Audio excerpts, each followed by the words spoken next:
Tonya Lynn Sadecky was a 40-year-old from Brackenridge, Pennsylvania. She was the mother of two and close to her family. In the early morning of August 29th, 2022, after being in distress and brought home by the man in her life, Tonya walked right back out the front door of the home they shared. She was never seen again. I'm Ed Dunsel, and this is Unfound.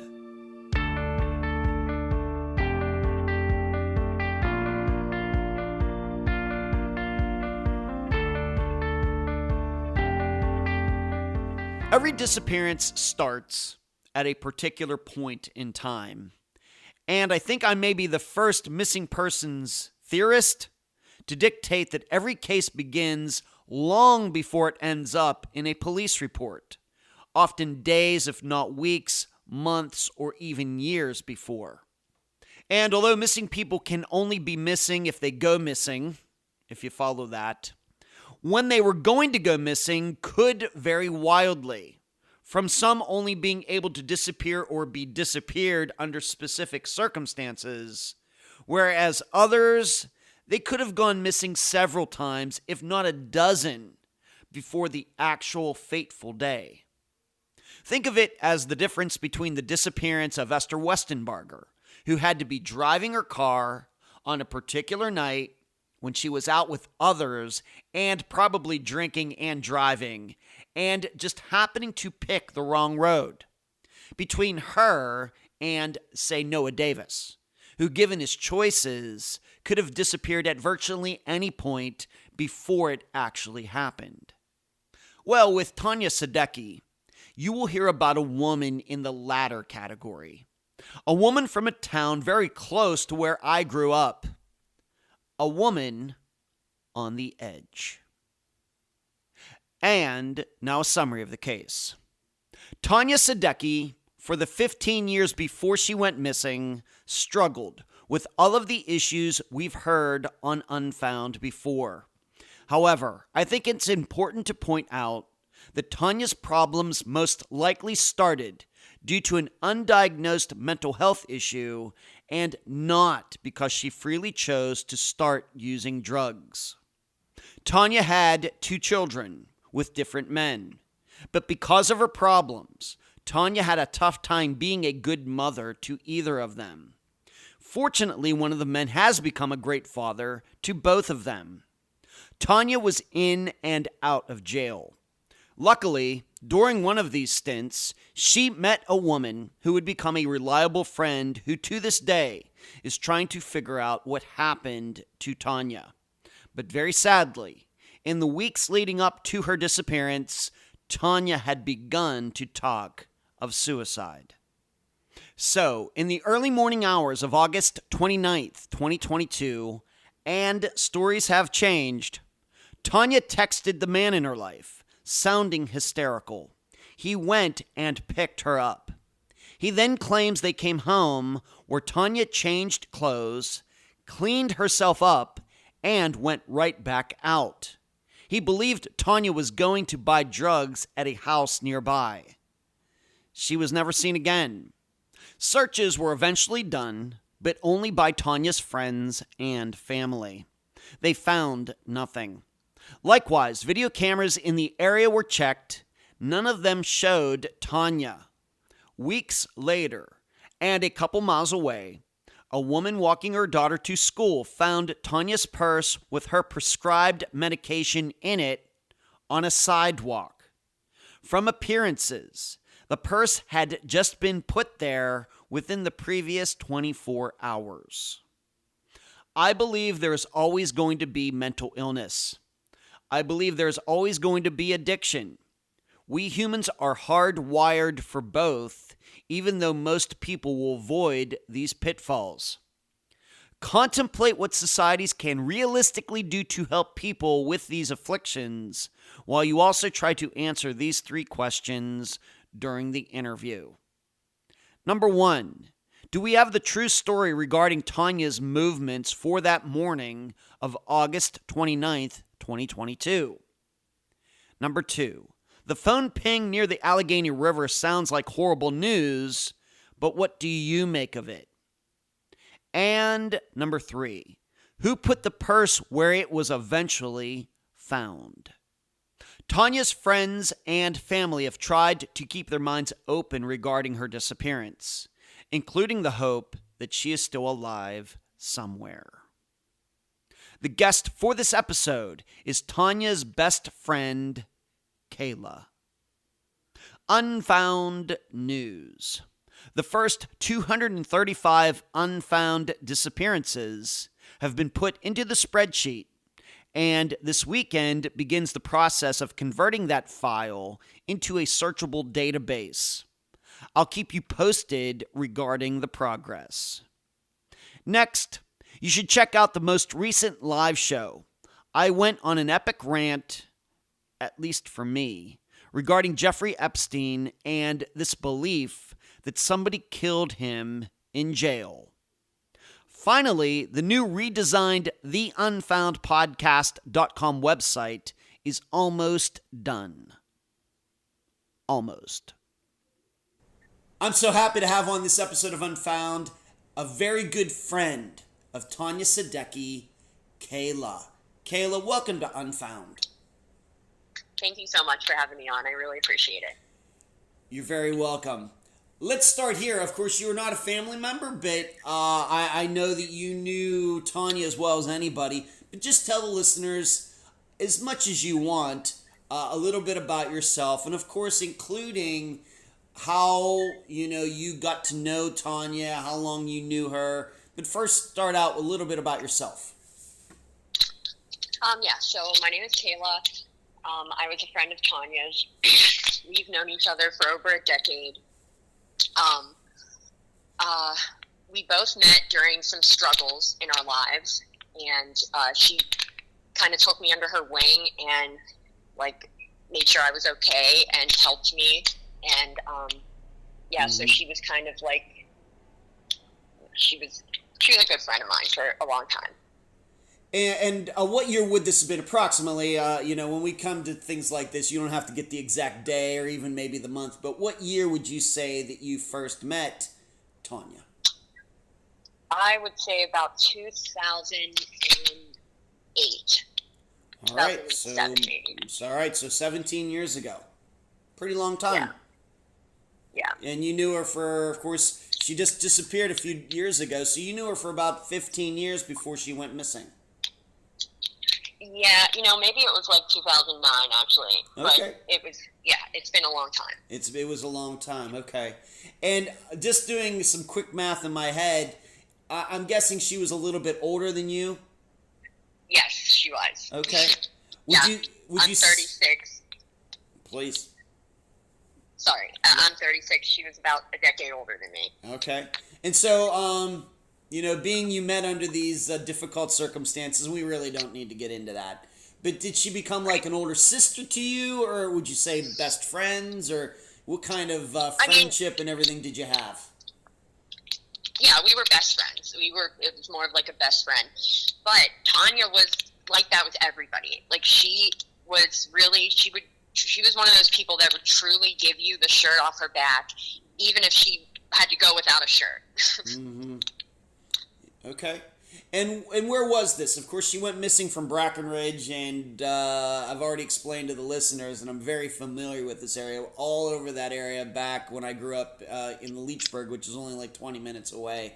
I know Tarentum, Brackenridge, Natrona Heights very, very well. Is this where you met her, or did you meet her in some other location in Pennsylvania or elsewhere? Well, we met in Allegheny County, but that's where I knew her from. I lived in Tarentum at the time. Okay. I believe she was living in Natrona. Brackenridge is where we hung out often. Okay, very good. All right, so right in that same area that I'm very familiar with, but I haven't lived in Pennsylvania since the 1990s. Okay, so you two met and it instantly began a friendship, and that continued right up until she went missing. Yeah, I will say, though, our friendship became a lot stronger stronger right before she went missing. I had moved from Pennsylvania to Michigan right at the height of COVID, and we started speaking a lot more often, almost every day, right after I moved to Michigan. Okay. So you've already explained a little bit about Tonya's personality. Why don't you expound on that a little bit? Being friends with her, knowing her, what else can you tell the listeners about her? Did she have any brothers and sisters? What kind of connection did she have to her family? Things like that. Yeah, she did. She has a brother, and she's also a mother. She has 2 children, a boy and a girl.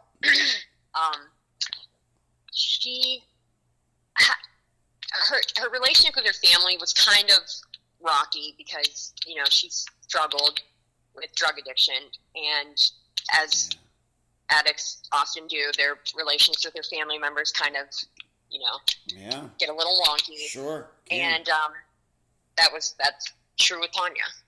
Mm-hmm. Okay. During this time after 2009, after meeting her for the first time, before you moved to Michigan, or maybe I guess the next 10 years or whatever, how often would you see her? How often would you talk to her? Did you like, some of the things that you did together, what was that like, the 2010s? She kind of moved away after she got pregnant with her daughter and moved to Punxsutawney. So we kind of didn't see each other there for a couple of years. Yeah. And then she moved back to the Natrona area, and we started talking again. She was still struggling and, with drug addiction and in and out of jail. So when she was home, we would talk. I knew she was still struggling. I never judged her for that. She always was honest with me about what was going on in her life, told me what she was struggling, told me what her issues were. And we just kind of had that kind of a relationship, in and out. Whenever she would reach out to me, we would talk. And it wasn't until after I moved to Michigan where she started reaching out to me every day. And I really started, understanding what she was going through. She was really, really going through a really difficult time in her life. Yeah. And it kind of seemed like everything was everything was toppling on top of her. She was really, really, I thought she was at rock bottom. Okay. And she was trying to get into rehab, Mm-hmm. So If I can ask, and once again, we're not here to talk, delve into your life or anything, but I know you had your struggles, and I also know that you've recovered from them. Any insight into why you were able to and she was not? Maybe you've thought about this. Any insight into that at all, Kayla? I don't. I wish I had an answer for you. I just think I think a lot of the people in her life that she surrounded herself with treated her very, very poorly. And I'm not blaming anybody. I'm not here to blame I'm not trying to put blame on anybody, but she never really had anybody that didn't judge her for what she was going through and didn't try to hold that over her head. You know what I mean? And she really had a tendency to run to men who abused her physically and emotionally. And I think that really had a lot to do with it, honestly. Yeah. I'm guessing over those years that you had many conversations with her about this this topic. Yeah. We did. And did she attempt rehab? We've talked about this topic so many times over the last 9 years of people going and it not working the first time or the 5th time or the 10th time. What kind of attempts did she make, of course, before she went missing? And I even understand at the time of her disappearance, she was trying to do that. But in the years before that, what kind of attempts were made and how did those go? She definitely had been in and out of jail and rehab. Yeah. And she would always do great, in the program. You know what I mean? I'm sure there's, some, like, that she might have left early or something like that, like she maybe didn't complete, but she would always do good.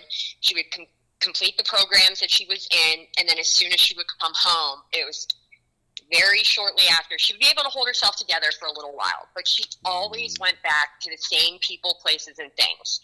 Always. They say in recovery, you have to get away from the people, places, and things who you were around when you were getting high. And they say that's one of the most important things. And if you can't escape that, you're not going to escape your addiction. And she never could escape the people, places, and things. Yeah. Did you know some of these people yourself, just from being around, I did. or did you knew them too, and you were able to separate yourself away from them, and she wasn't? I mean, yeah, I also moved. Yeah, I moved away from everybody. Yeah. Right. So that really helped. Okay, right. And you said she went to Punxsutawney, and yes, that is the place where the groundhog comes out of the, Punxsutawney Phil. That I've been there a couple times, going way back to the 1990s. So she was there actually for a couple years, then moved back to the Allegheny area. Yep, correct. She did. Okay, interesting. I did not know that. All right, so you're with, you're her friend. You're getting on with her life. Getting on the right path. She's of course struggling, like you've talked about. But then you moved to Michigan, and how do you think? Was that like a downturn? I'm guessing she didn't want you to go. I mean, no, she didn't. But she understood too, like, why I had to go, and so she supported that. Okay. Let's get into a couple of these things a little deeper. Regarding her legal issues, would you say that it was mainly based in, like, of course, drug possession, or were there, like, financial crimes? Just in general, what kind of legal issues did she have when she would get in trouble?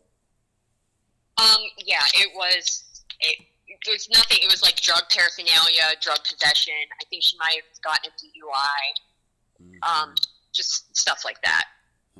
We realize that sometimes mental health and addiction can be very, very intertwined. It's really hard to say chicken or egg, the egg, which came first. What would you say regarding Tonya? Was it that, her addiction then brought on her mental issues, or would you say maybe she had some underlying mental health issues that then brought on the drug use? Any insight into that? Absolutely, it's the latter. She absolutely had mental health issues that then, as she got older, the drug use, mixing those together is horrible.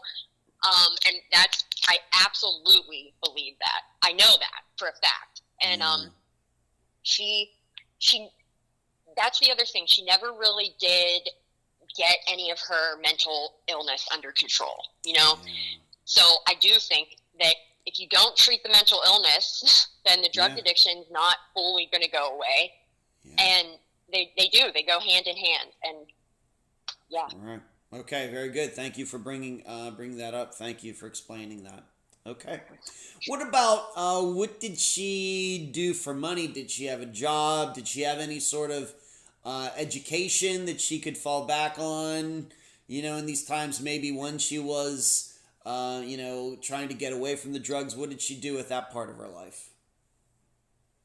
I know she did hold jobs at some point, like not when she went missing. She wasn't working when she went missing, but, okay. She did work throughout the years, and she didn't have like any she didn't go to college or anything like that. So no, she didn't have anything to fall back on. Okay. And I do believe towards the end there, like before she went missing, I don't think she was even trying to get a job. I mean, she, like a legitimate job. She was working for people and doing cleaning houses for some people, and she was doing sex work to make money for her drug addiction. Okay. So, yeah, that's how she... Okay. What about her two kids? How, I'm not going to ask you to do any complex math now, but how old are her kids now here in 2025? Her son is in his 20s, 22 maybe. Okay. And her daughter is 9, 10 maybe. Okay. So over 10 years between them. Mm-hmm. Okay. And what kind of relationship did she have with them? How, who was raising them? If she's struggling with her addiction, maybe going to rehab, maybe going to jail, who was taking care of these kids in the meantime? Her mother, Carol. Her mom, Carol, helped her raise the kids their whole lives. Mm-hmm. She always took them if Tonya had to go to rehab or was in jail. And she always kept Tonya in their lives. Like, she didn't, she made sure there was communication with their mom. Mm-hmm. Always. And the mother, did she live in that Brackenridge, Natrona Heights area as well? Yes, Natrona. Locally in the Natrona area. Okay. All right. So yes. I'm guessing then that even though she was not, I guess, primarily responsible for them because of the issues she was having, she knew her kids and would see them often, would you say? Yes. Okay.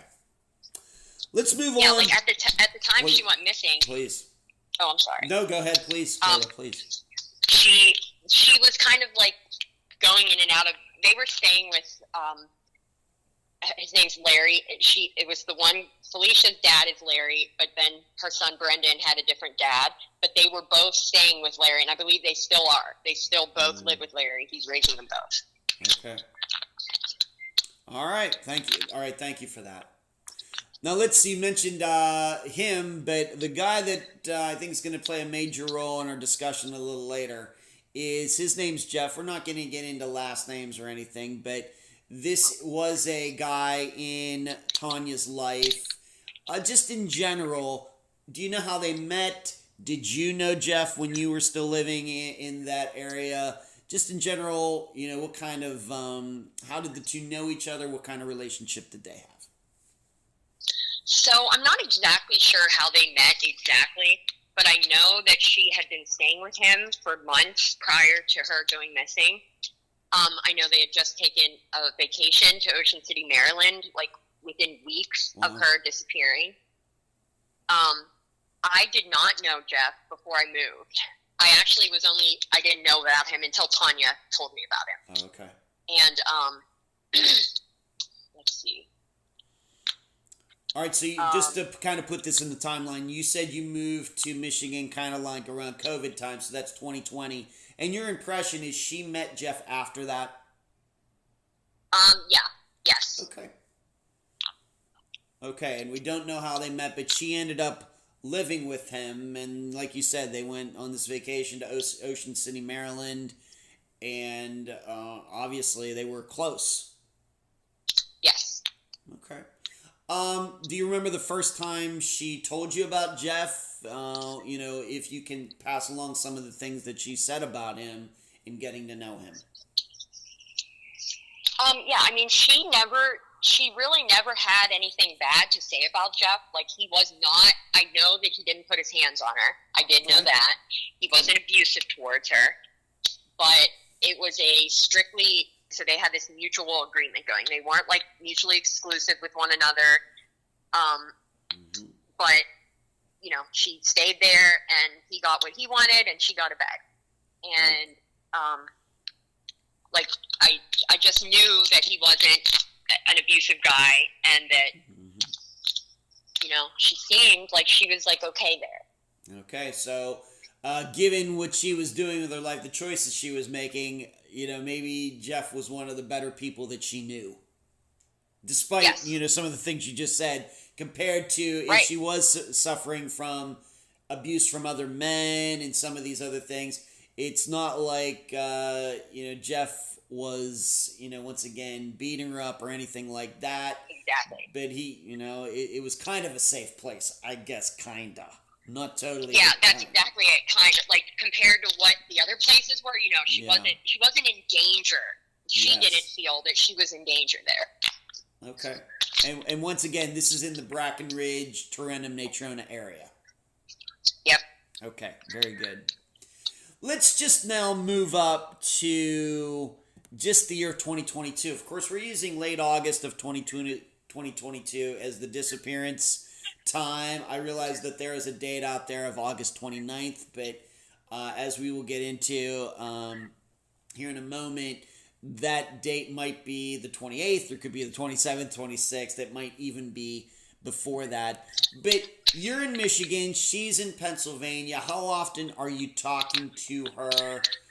Maybe texting with her or messenger, whatever, on the phone, hearing her voice. How often were you communicating with her, being separated, like you were?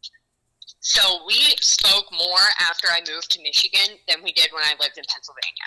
Okay. We spoke via text message, Facebook Messenger, on the phone, multiple times per week. But we're going to go a week before she went missing. Okay. It started, we were not talking every day. And I knew that she was really, really struggling. Like, she was really struggling. She was suicidal in the weeks up before she went missing.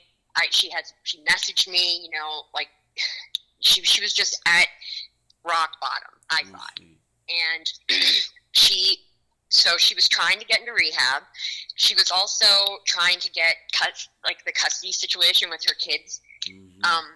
She was willing to sign custody over to a family member so that she could go and get herself taken care of and get better, go to rehab, whatever.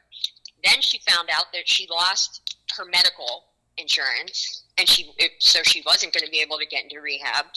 Then she found out that there were some people weren't being honest with her about the custody of her kids. There was some sneaky stuff going on, or so she thought. Then there was another situation going on where there was a drug bust in a very well-known part of New Ken, a drug bust that she was so paranoid of. For some reason, she thought that they thought that she snitched them out. Wow. So she was extremely paranoid. It was just horrible. It was a horrible, horrible time in her life. So I didn't hear from her for a couple days. Then her mom calls me, and she's like, "Hey, have you heard from Tonya? Nobody's heard from her in a couple days, and I'm getting really worried." And I just knew something was wrong, because I looked at my messages and my phone calls with her. I hadn't talked to her in, I think, 4 days at that point or something. Mm-hmm. So I start messaging her and calling her, and every number that I have, and every person that I know, her son, her baby's dad, I was getting a hold of everybody, trying to find out if anybody heard from her. Nobody had. So then I reached out to Jeff, because I knew she was staying there. Right. At first, Jeff, he didn't answer me for hours. And then when he did, he said, no, she wasn't staying there. And then I'm like, well, I know that's not true. I know she was staying there. So then he eventually said, okay, yeah, she was staying at my house. And he calls me, and he gives me this story that I saw Tonya at she called me at 2 a.m, and I had to go pick her up. And then I brought her home, and she got ready, and she left to go get drugs. And I never heard from her again. But she texted me, later on my phone, but I never heard from her. So let me just jump in here a little bit. Would you say that this is the first time that Tonya's mother ever called you looking for her or worried about her not being able to find her? Had that ever happened before, or was this the first time? That was the first time. First time. Okay. Do you know, once again, if in not being able to reach her, do you know, for example, did her mother ever drive to Jeff's to see if Tonya was there? Did she ever make any attempt other than just trying to call Tonya to try to get in contact with her? Do you know anything about that? I do not. I mean, I do know that she went, I believe she might have went to Larry's or spoken to Larry. Okay. I'm not sure, but it was actually Larry who reported Tonya missing. Larry, her baby's dad. Yeah. Yeah. All right, so your estimation, of course, once again, you're viewing this from Michigan, and of course, I know you eventually went to Pennsylvania, and we're going to talk about that certainly. But you viewing this from Michigan, that it was actually Larry, the father of one of her children, that was like, hey, I don't know where Tonya is. She's not calling, answering, she's not getting back to me. She's not calling her kids. That was, in your estimation, who started this? Yes. Okay. All right. Yep.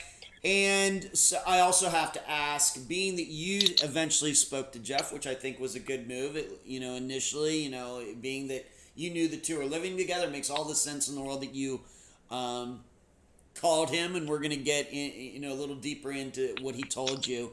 But do you know if Tonya's mother spoke to Jeff? Did she attempt to call him, and did she have his number? What story or what did he tell her? Do you even know?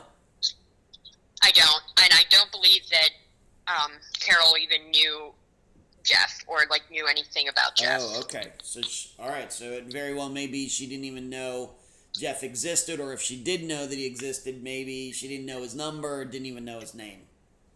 Right. Okay. All right.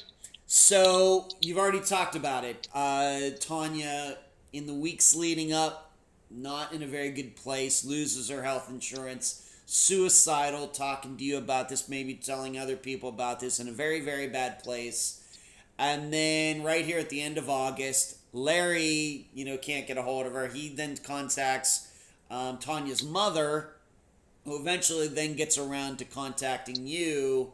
And now all of you know that something isn't right. Now let's just go over what he told you first, the first story.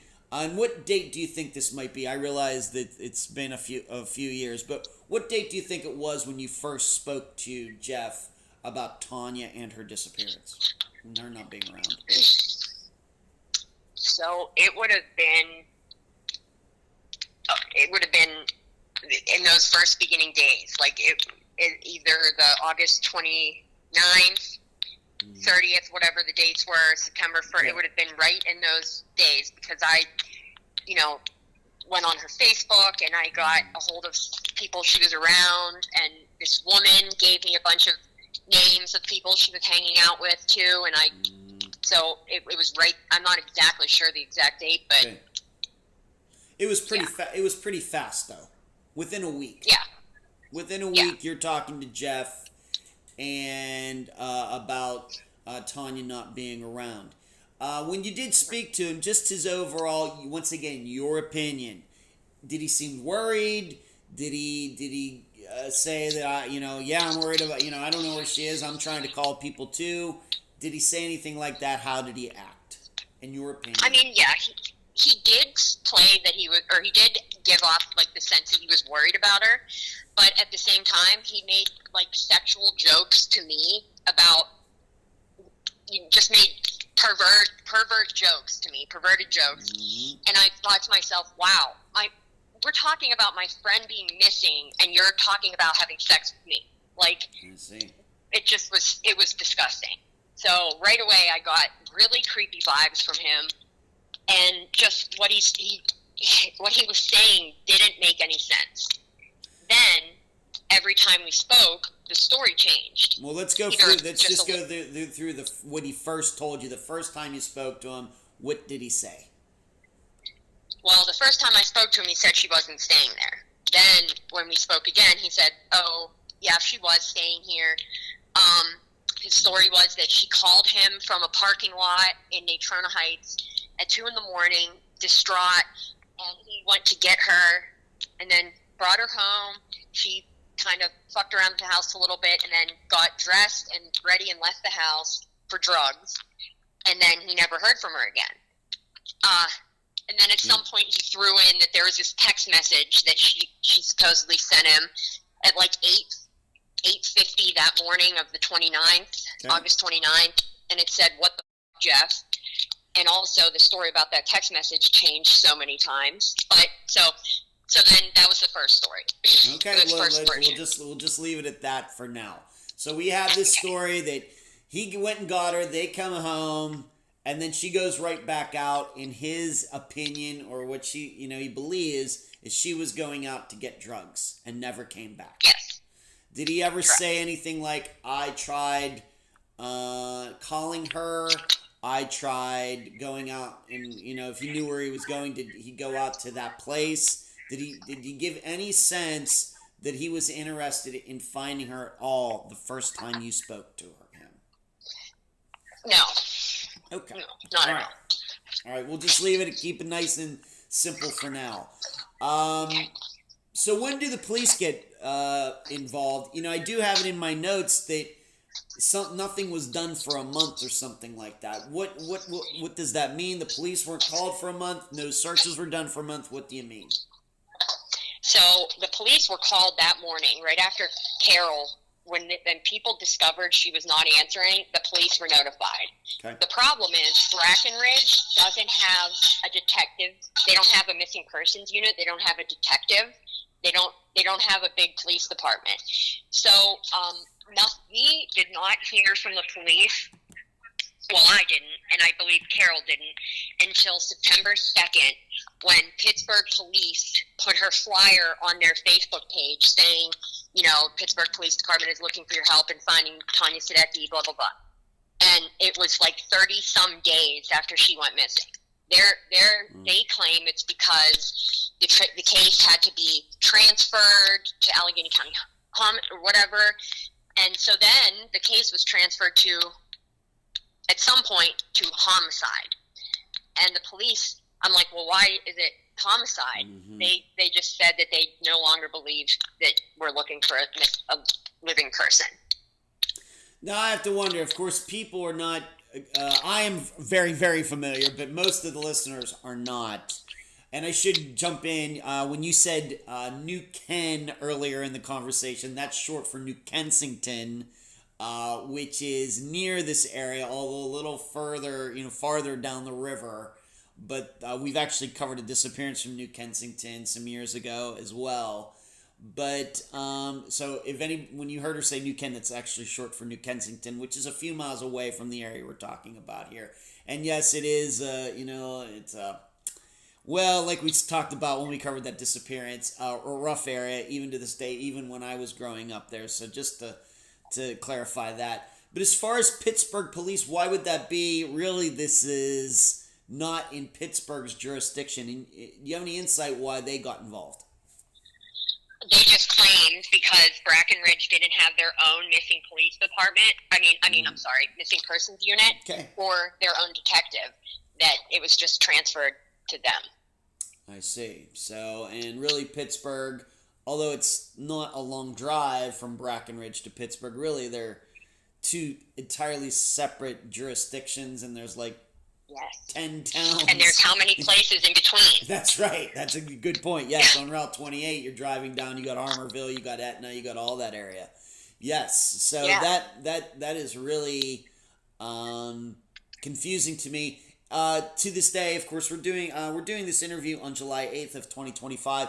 Is it your estimation that it's still Pittsburgh Police's case now, even today, or what? Yeah.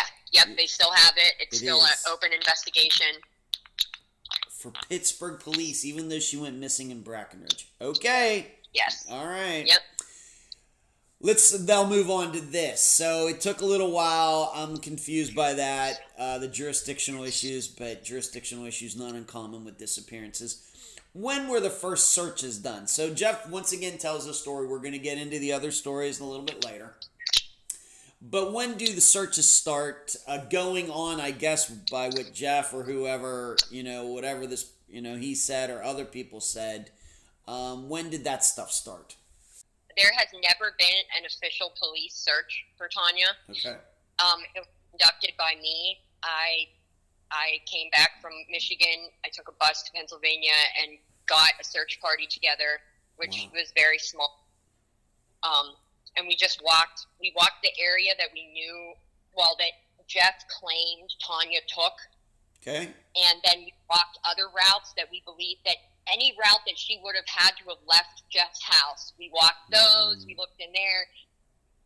There were some wooded areas, like you asked me about this, and you made a great point that, yes, some people walk through some wooded areas, but we're not a legitimate search team. No. None of us have ever thing like this before. We don't know what we're doing. You know what I mean?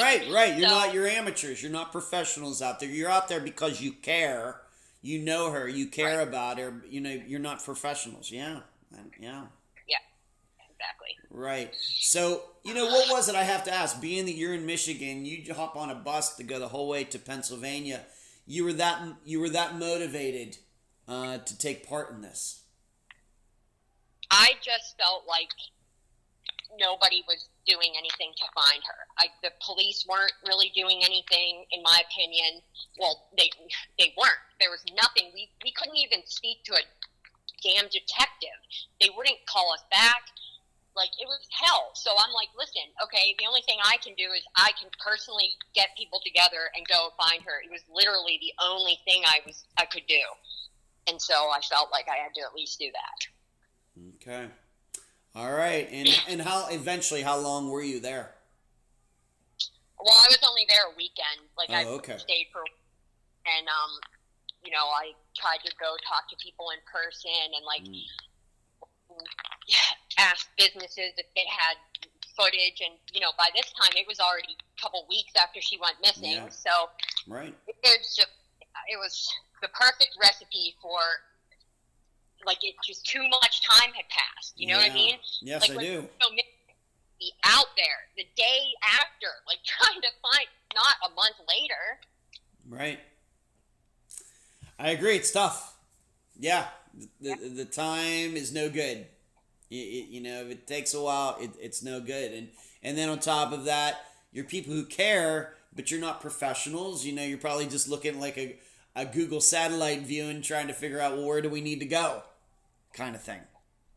Like that. Yeah, but I can't, I don't, I think that's great. How many people would you say were involved? Her mom came out. She brought some friends from work, close friends. There was about maybe 15 people, maybe. All right, that's not bad. Okay. Now, it's important to note, though, Jeff showed up, too. Yes. He did. Yes. So, talk about that a little bit. Yeah, so, we were in communication, and I had told him that I was coming back to search for her, and he did tell me that he was going to be there, and I just, I didn't think he was actually going to show up. So he did. He showed up on his Harley Davidson with I think it was a big flashlight or a hammer or something to put flyers up to the boards, and then he actually got me a staple gun and brought me a staple gun so that I could staple. But took charge of this. Like, he rallied a group of people and were like, "We're going to go to the drug house to where she went to buy crack. Let's go." And so he took all of us down there, and he went and banged on the door of the crack house. Of course, they didn't come and answer. They had cameras up all around the house, and so I'm sure they saw that it was all of us standing out there. So I put a missing persons flyer of, Tonya's on their door, and we walked down the street, talked to neighbors, and the woman next door gave us a bunch of information, but then I later found out that she was also a drug addict, so everything she said couldn't really be trusted. So it was just very weird. I don't know. Everybody... Okay. Well, he was there, though. I mean, he showed up. Yeah. He put the work in, I guess, like the rest of you did. Yes, he did. Okay.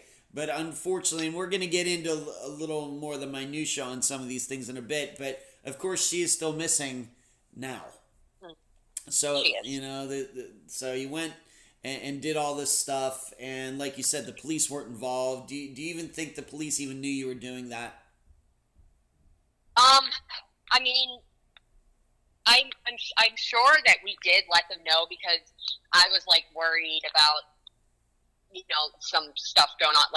But I think Brackenridge police may have been aware, because I wasn't sure if they were going to give us any issues about doing it or anything like that. So, but I personally never spoke to them before that. Okay. All right, so you do these searches. Of course, we know that she is still missing. We're now going to get into some of these things a little deeper, and I want to start with the text. Tonya, she sent a text to both one of her children and her mother, and they were kind of like the same text, and they really sounded very, very dark. What did those texts say? So she sent her mom and her oldest son something to the effect of, "I'm so sorry. I love you guys so much, and I'm sorry I couldn't have been a better mother and a better daughter." Wow. And do you think, the way you look at it now, is that right around the time that Jeff said, Jeff was saying that he had to go pick her up? Once again, we're going to get into how his story's changed. But do you think it was right around that same time frame? So it was within hours. Jeff claimed he went to pick her up about 2:30. These texts were sent about 12:30. Wow.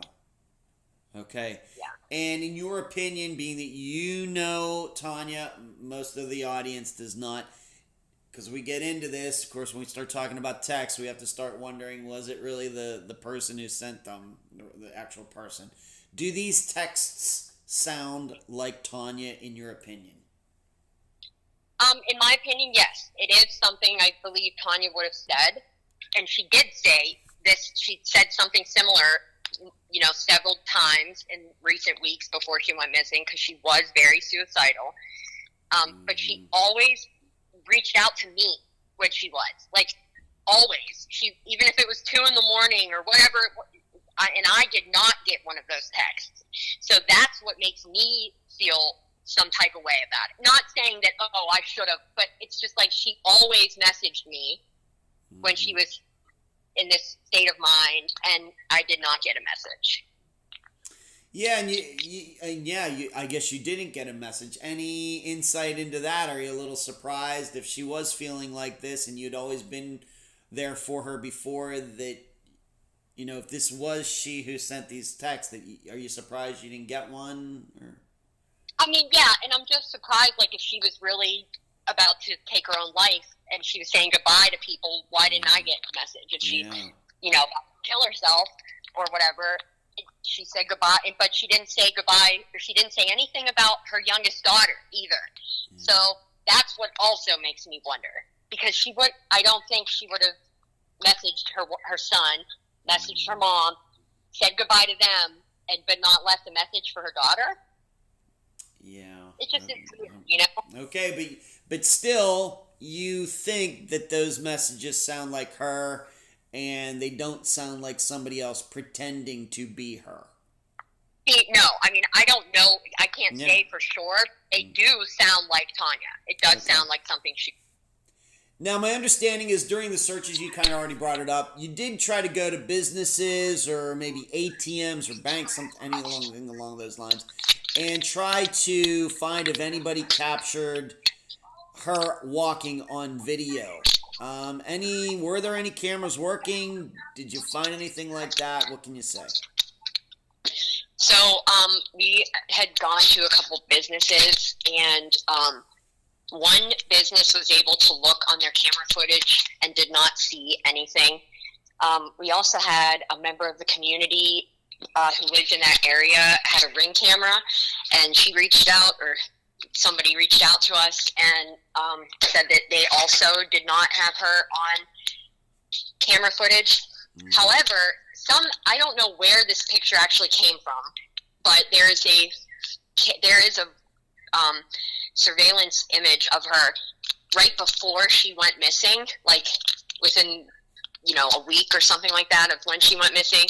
Somebody took a picture of her, or it was a video, I don't know what it was, but nobody had her on camera that morning leaving Jeff's house.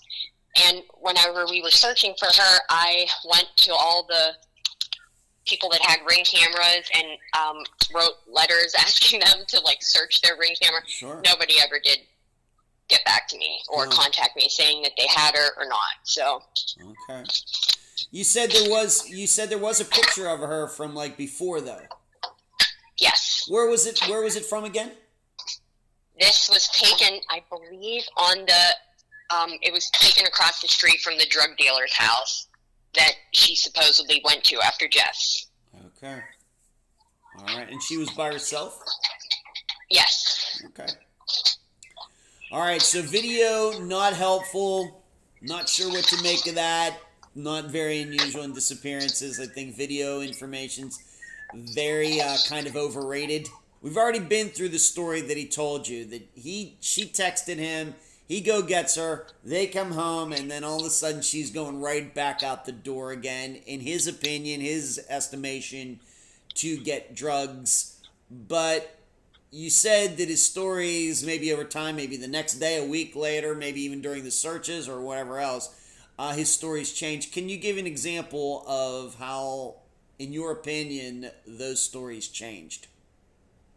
Yes. So one of the story morphed from she called him distraught, wanting to kill herself, and said, "Jeff, I have pills in my mouth. Please bring me water so I can kill myself.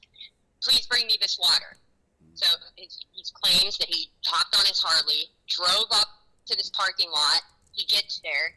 He makes Tonya spit out the pills in his hand, and he gets her on the back of the bike, takes her home. You know, she waits around a little bit. Then she gets all dolled up, and she goes out to get drugs. Then it morphed to, she had these pills in her mouth. I got up there. I made her spit the pills out. She came back. She left. Then she must have come back to my house because I was in my backyard cutting wood, and I get this text message. She must have come to my front door, and it was locked, so she got mad at me and left. And it's just, there's so many different versions with little tweaks of things here and there, but those two are the most, like, to give you the best idea of what they eventually morphed into.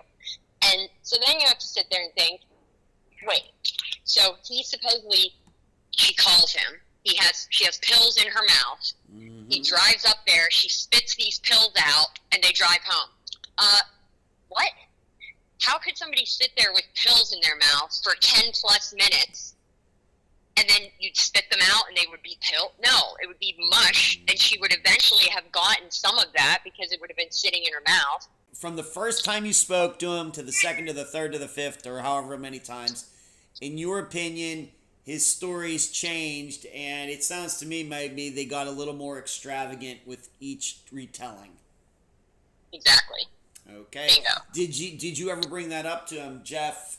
You know, this isn't what you told me the first time we spoke. Did you ever ask him? Has anybody ever asked him why his stories have changed? Yeah. I mean, I'm sure I would have said, like, what? That doesn't make sense. But at the same time, I was trying to, like, keep this line of communication with him open. So I was trying to play, like, a little ditzy and try to make, like, I didn't really, like, that I was on his side. Because I wanted this line of communication open with him because I had already, by this time, suspected him. Okay.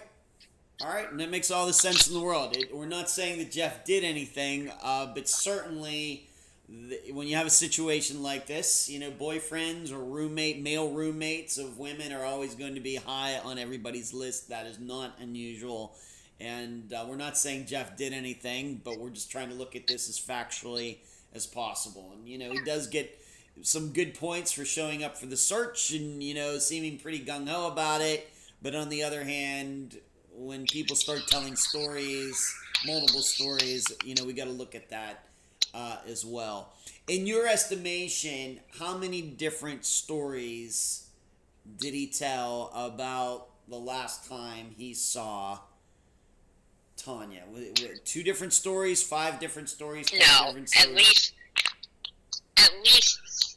at least 5, at least. Okay. I mean, every time I spoke to him, the story changed in some aspect. Little details, or, you know, he would refer to Tonya in the past tense. That really stuck out to me. Gave me chills. Okay. All right, so we have Jeff. And like I said, it's still, I think, unclear why these stories would change. I mean, we could be suspicious of that. But on the other hand, with our experience, at least my experience, sometimes people's stories change, and maybe there doesn't end up being connected to it. But if it's factual, it's factual. Let's move on to this. Maybe I should ask you this regarding Jeff and where he lived with Tonya. Did he ever allow anybody? Did he ever allow the police or anybody to go inside his place to check it out, just to make sure there's, anybody's going to want to go in there and look around if you're going to be suspicious of somebody? Did that ever happen? No, the police have never searched his house. They did go to his house to question him, and he lawyered up, and they never went back. Okay. Now let's move on to this. She did have a phone, and what phone information do we have? Do we have any records of texts, calls, and I guess we do have a record of a ping. Do we know the last person she spoke to, last person who texted with her? Do we know anything like that? No, I don't know the last person she spoke to. I do know that the phone's last text was in the early morning hours of the 29th, okay, which coincides with that text Jeff showed everybody on his phone of the what Jeff, Yeah. He showed everybody that at the search party, like his mom and, the newspaper reporter was there. He whipped out his phone and said, "This is the last thing I got from her." So, and then the police, her last ping came, all I know is a general, by the river in Brackenridge. That's all I know, which by the river in Brackenridge is the whole damn town. So all of Brackenridge is next to the Allegheny River, right? Exactly.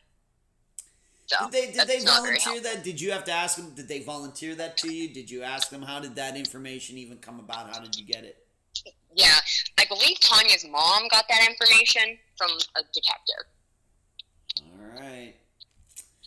So that doesn't sound good, but we're going to get into talking about her phone or a phone here in a bit, which probably we're going to end up with probably the most confusing part of this disappearance. So we have this phone information. Seemingly, maybe it seems like maybe Jeff's telling the truth. He said, she texted me, and here's the text, and that's what the information says. That was the last text that she sent. Of course, there's no proof that she actually sent it. Anybody with her phone could have sent it. Right. And then we have this ping information. In your estimation, being that I know the area well, but I haven't been there for a while, could it be that, when they say pinged near the water, I mean, like you said, all of Brackenridge is near the water. How close did Jeff and Tonya live to the river? How long would it take to walk to the river from their place? Blocks. It doesn't take that long. Couple minutes, maybe. Mm-hmm. Couple minutes. Okay. Yep. Let's move on to this. Now, I'm calling this the crack dealer story because that's where it came from. You actually spoke to this woman, and I'm guessing you know her name. We're not getting into that. But, we're suspicious. Is Jeff telling the truth? It seems this crack dealer woman might actually have a story that backs up what Jeff said. Why don't you talk about it? Yeah, so I've gotten several, tips, information, things that didn't really lead anywhere, and, it's really hard to separate from what's true. Right. Well, this woman reaches out to me months after Tonya went missing, telling me that her boyfriend, the guy, the crack dealer, they were both crack dealers, but that he's a very violent man, and that she's literally on the run from him, and that she believes that he could have hurt Tonya. Okay. And she claims that they both spoke to the police, that the police came there, because we, gave police, this is where Tonya's last was supposedly seen, and she claims that they talked to the police and the police left, and that's it. But she swears that he could have had something to do with Tonya's disappearance, that they did not like each other because he put his hands on Tonya's friend, and she would call him out on it. And supposedly they got into an argument that day or something, and she thinks that he could have hurt Tonya. Now, that, like you said, that backs up Jeff's story that yes, she was there. They did verify that she came there that morning in the early morning hours and then supposedly left. Okay, so we have this story. Now, this is always prefaced anytime we have something like this. Of course, we have to look at the people involved. Can they be trusted? And on top of that, we have to remember that you didn't talk to this person till well after Tonya went missing, right? Well after Tonya, yes. Right. And so they could get the days wrong. If this even happened, even if they're telling the truth about actually it happening, they could have easily gotten the day wrong. And I'm going to guess, given Tonya's situation in her life, she's probably going over to this place quite often. So there's that. But we can't deny that if they're going to say this, that it seems to match up with Jeff. And so I guess what you're saying is this woman that you spoke to thought that the man she knew could have harmed. Harmed. Did you happen to look this guy up? See his anybody else who knew him? What did you find out about this guy? Well, I mean, I found out that he is a violent guy, that he has hurt animals, that he's put his hands on other girlfriends that he's had. Mm-hmm. The one girl's on the run with their children from him. So, yeah, I mean, he checks. It's just another thing that makes this case, or this story, it's just so strange. It's tough. It's a tough one. Yes.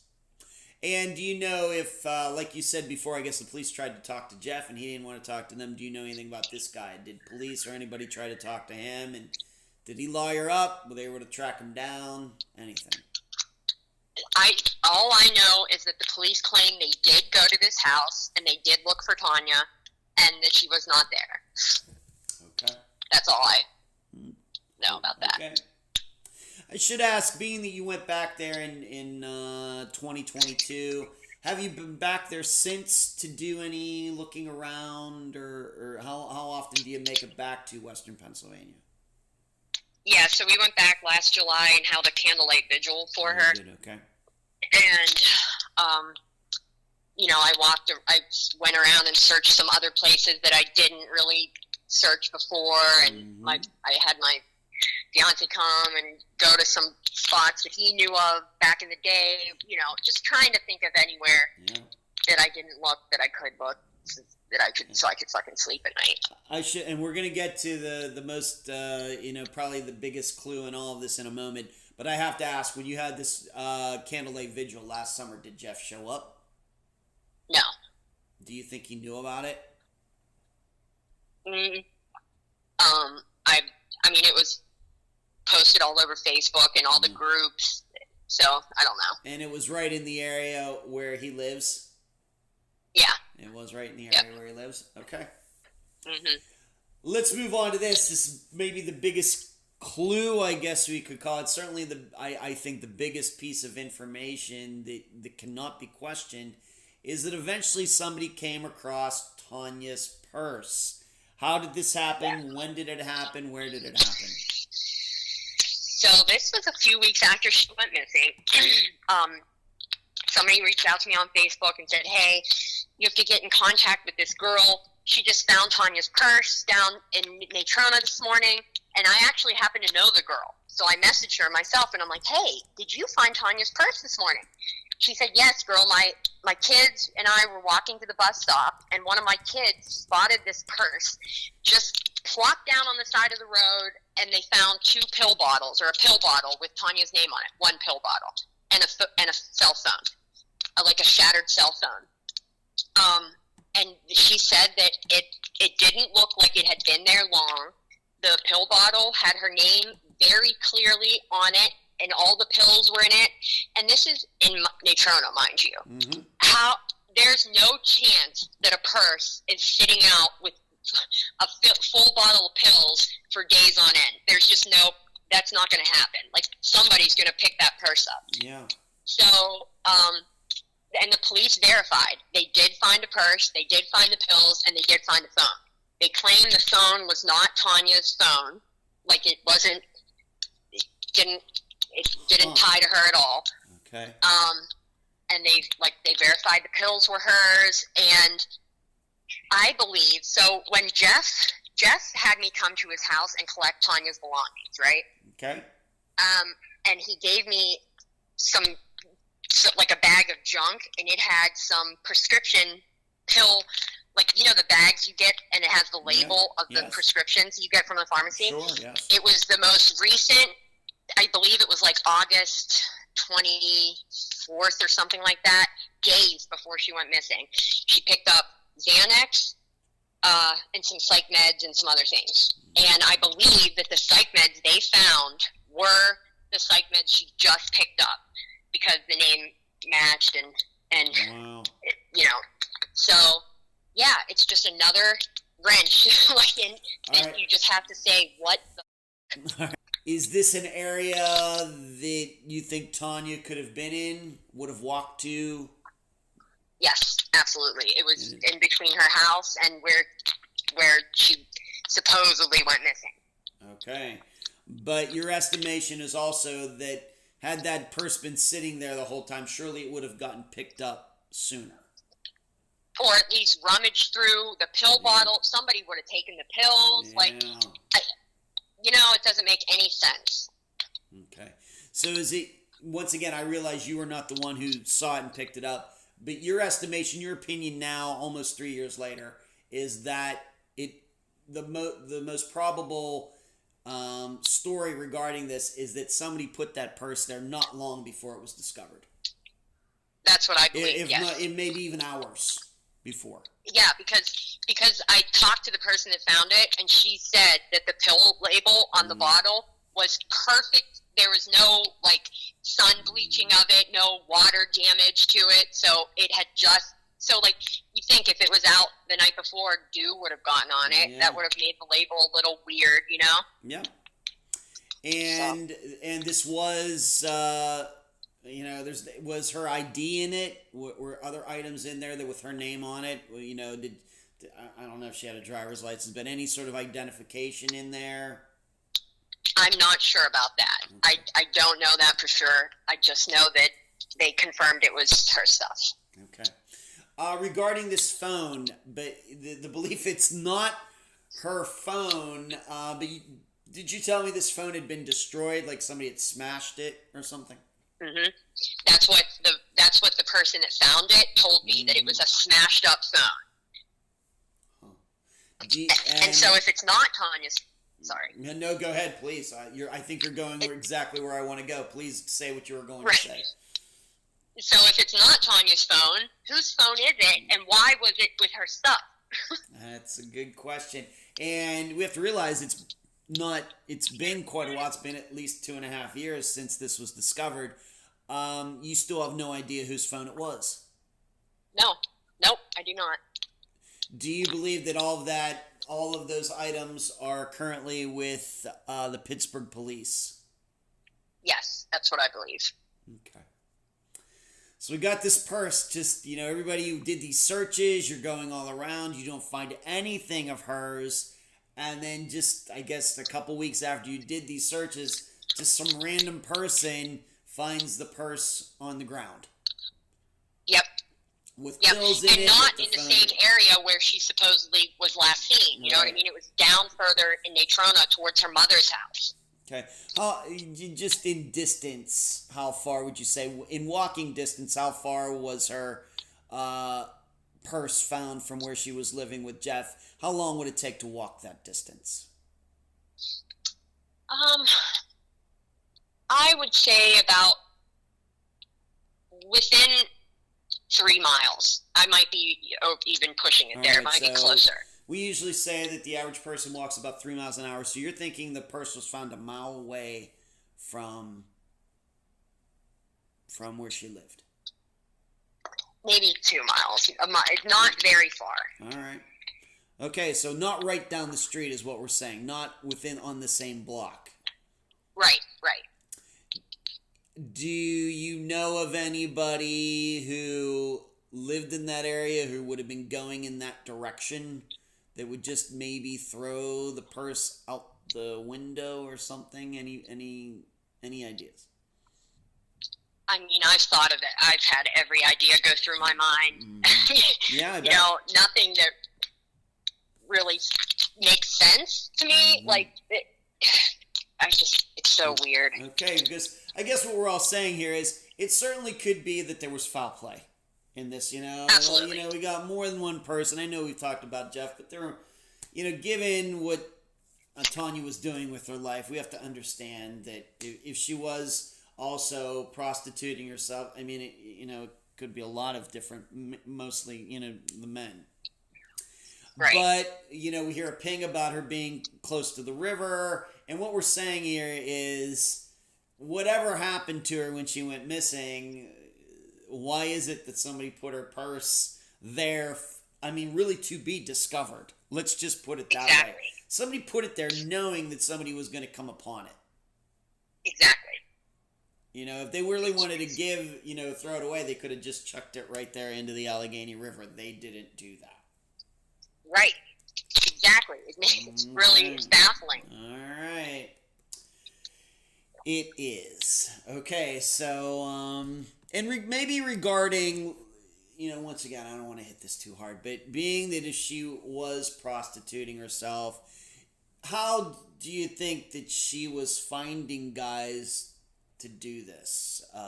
You know, we know that Craigslist at one time was very popular. Do you have any idea how she was going about this? I do know that she had some regular guys that she went to. I know she did other stuff too. Like, she did clean people's houses, and she did, you know, odd and edge, whatever job she could do, odd and edge jobs, you know, she would do. But I do know that she did go, I don't know if it was Craigslist or an escort site, but I do know she did do those too. She was out there publicizing herself online in place somewhere. I mean, maybe not at the exact time she went missing, but weeks before, because we had a conversation about some. Yeah. Okay.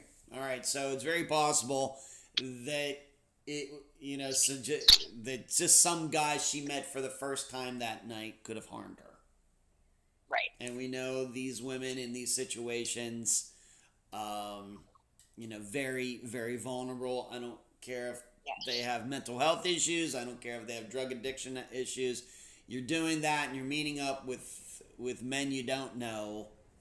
It can be very, very dicey. And as a guy, I have a certain opinion of guys who do that stuff. I don't think very highly of them. And so I think they're all bad guys anyway. So I think that they're capable of anything. So there's that. Okay. Yeah.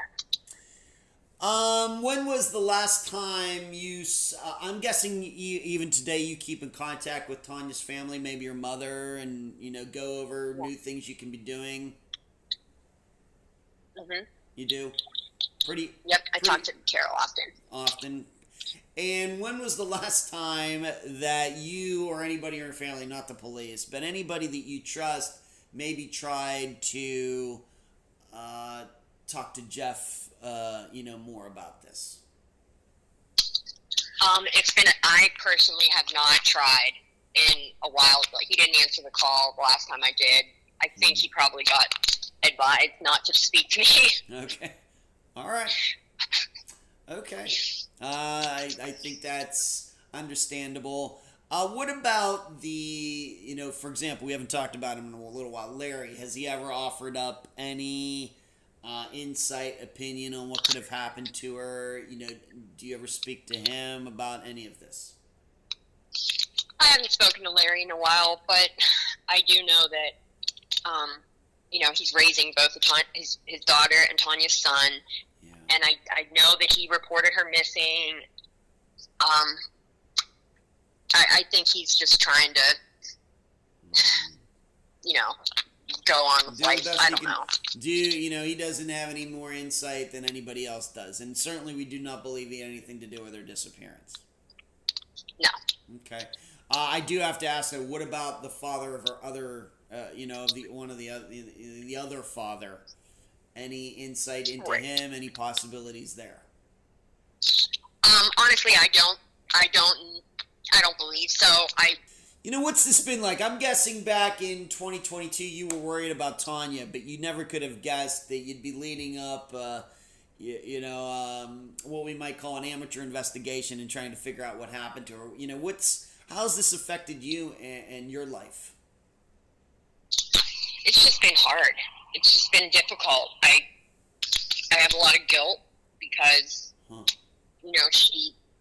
she was really struggling, and she asked me if she could get a bus ticket and come stay with us for a little while. Oh. And then, she just started getting real again, and we never talked about it again. And I have a lot of guilt with that because I feel like if I just would have got her a ticket to come here, she would still be here. And so maybe it's that guilt that's driving me to do this, or I don't know. Happens. And the fact, what? It sounds to me you're very self-aware. That is very common, Kayla. Yeah. Yeah. So Yeah. I don't know. Nobody was looking for her, so I had to. What about your family? I think you've mentioned a fiance at one point in this conversation. The man in your life. How does he feel about you? Doing this. I'm hoping you're getting full support from him. Oh, of course, absolutely. He fully supports it. And, he thinks it's a good thing that I'm trying to find my friend. Yeah. But I also have 4 kids too, so it's been hard to try to juggle. Yes. Those. Yes, and in fact, the listeners should know, I think you told me earlier, one of them is sick today, and you've kind of been doing this interview while managing that at the same time, right? I have. I'm sorry. Yes, that's totally fine. I realize that there's other things going on in every guest's life. You do have 4 kids. What are the age ranges? 17, 16, 15, 10. Wow. All right. Okay. Well, congratulations to you, Kayla. Congratulations. Thanks. Congratulations. Do you have maybe I'll ask you this a little bit more about Tonya's family. Like you said, you speak to her mother quite often about all of this. Yes. Okay. Great. Yep. Okay. Do you have a Facebook page, website, anything like that set up for Tonya's disappearance? If so, why don't you tell the listeners about it right now? Yes, there is a Facebook page called Tonya Sadecky, missing from Brackenridge, Pennsylvania. And it's, it has all the information, missing persons flyer, like if we do events like candlelight vigils or whatever, the information will be there. Right. Why don't you give the name of it to the listeners one more time? It is Tonya Sadecky, missing from Brackenridge, Pennsylvania. On Facebook.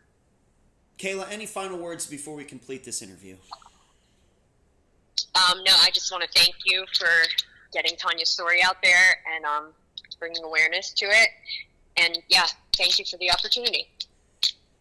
You're very welcome, Kayla. I hope you will keep me posted. I take all disappearances very seriously, but the ones that happen here in Florida where I live now, and then the ones that happen around where I grew up in Pennsylvania do, I think, hold a special place because I'm familiar with both areas. I guess disappearances that we've covered in Las Vegas are the same way, being that I lived there for so many years. So Brackenridge, it brings me back to my teens and early 20s, and like I said, we covered disappearance in New Ken and Avonmore as well over the years, and I appreciate you keeping this disappearance out there from my home area. Really appreciate it, and I appreciate you being on this episode of Unfound. Yep, thanks again. You're welcome. And that was my July 8th 2025 interview with Kayla, best friend of Tonya Sadecky. I thank her for joining me and all of you on this episode. I made a video explaining the locations mentioned in the interview. Please find it on Unfound's YouTube channel. Really, except for being beamed up by aliens, any theory is possible for Tonya. That's just the kind of life she led. Maybe not surprisingly, the facts thus point to a variety of possible outcomes. Given Jeff's attitude and story, we could believe he is responsible. Given that Tonya's phone pinged near the river, we could believe she jumped into it, and this would fall in line with her claims of feeling suicidal. Given the reputation of the local drug dealer, we could believe he caused Tonya's disappearance. Given that Tonya's purse was found on the sidewalk weeks after she left Jeff's, we could believe she was still alive at the time and put it there herself. Although that doesn't necessarily mean she is in the Brackenridge area now or is even still alive. Which one of those choices you like the most will probably depend more on your own experiences in your life than on anything statistical from an actual disappearance point of view. However, this should be noted. Of the disappearances that Unfound has featured that have been solved, yes, we've had some that were murders. Tiffany Johnson, Andrea Bowman, Tyler North, as a few examples. Yet none of those involved drugs or people with mental health issues. Surprisingly. That's certainly something to keep in mind as we continue to take disappearance analysis right to the edge on this podcast. If you'd like to hear and read more of my in-depth analysis into the disappearance of Tonya Sadecky, please go to patreon.com/Unfound Podcast, sign up, and partake in the Unfound blog. Until then, I leave the public theorizing up to you. And that's the program. I'm Ed Densel, and you've been listening to Unfound.